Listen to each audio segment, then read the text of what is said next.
Hi guys! This is Mommy L back again with another mini vlog. At dahil nga vacant time ko na mga oras na yan, kaya naman naisipan ko na nga rin mag-snack dito sa kantin dahil hindi pa nga rin ako nag-aalmusal. May na-timing nga yung pagpunta ko dito sa kantin dahil nakaluto na nga rin pala si Ate Edith dito ng pansit. Napakasarap nga nito lalo na kung lalagyan mo nga yan ng taba, sige tapos kalamansi. Kaya gugutumin ko na naman nga kayo for today's video dahil napakasarap ng kumain ngayon ng pansit. Tapos kumuha nga rin pala ako dyan ng turon dahil perfect match nga ito. Saktong-sakto nga lang yung tamis ng turon kaya naman napakasarap nga nitong isabay dito sa pansit. Tapos samahan mo pa ng kape. Habang kumakain nga ako dyan, bigla namang dumating si madam na meron yung daladalang sinukmani at tingnan mo naman ang kanyang pa-outfit. Talaga namang bongga. Hinatid niya nga lang itong sinukmani dahil magninina nga daw siya. Sabi niya. Kaya busog na naman tayo for today's video at pagkatapos nga dyan kumain agad naman nga akong dumiretso dito sa may office para kunin nga yung PE uniform ng mga estudyante ko. Nagpatulong na nga ako dito kay Ma'am Sara kung saan nga nakalagay yung mga damit or PE uniform ng mga estudyante kong ABM 11 dahil nagkahalo-halo na nga ito. Kaya naman ang ginawa ko dyan ay isa-isa ko nga itong plastic para nga hanapin yung mga pangalan ng mga estudyante ko dahil meron naman nga nakasulat na pangalan sa labas ng plastic. Tapos agad naman nga akong dumiretso dito sa classroom para nga i-distribute naman itong mga PE uniform sa mga estudyante ko para masuot na nila ito sa Friday. Tapos pinareceive ko na nga rin yun sa mga estudyante ko tapos pinasulat ko dito sila sa may logbook para alam ko kung sino yung nakakuha na ng PE uniform at hindi pa. Fast forward mga mima, bali mga lunchtime na nga pala ng mga oras niyan at kasabay ko nga rin kumain dito si Darling Ella. Habang kumakain nga kami dyan, agad naman nga dumating si Ma'am Gigi kaya naman sabay-sabay na kaming kumain dyan. Pagkatapos nga namin kumain ng lunch ay nagkayaan nga kaming mag-TikTok. Pero syempre ang pipiliin natin ay yung meron lang na madaling step at madali nga lang namin ma-memorize kaya to the rest ko na nga itong si Ma'am Aye. Naman yung nakahanap si Ma'am Aye ng iti-TikTok namin kaya naman ng mga oras na yun ay tinuturuan niya na nga rin kami ng mga steps.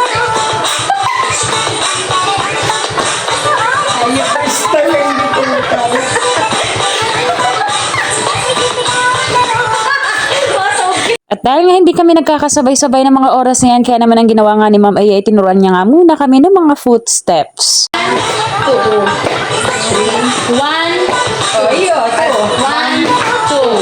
1, 2, kamo.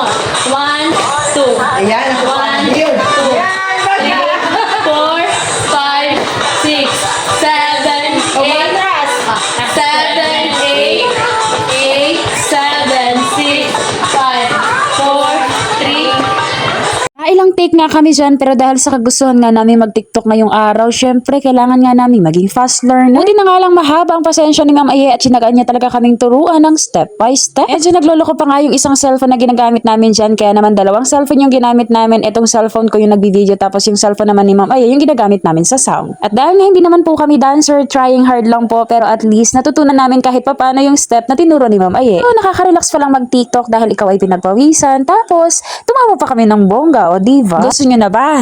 Gusto nyo na bang makita ang final TikTok namin? Kaya eto na!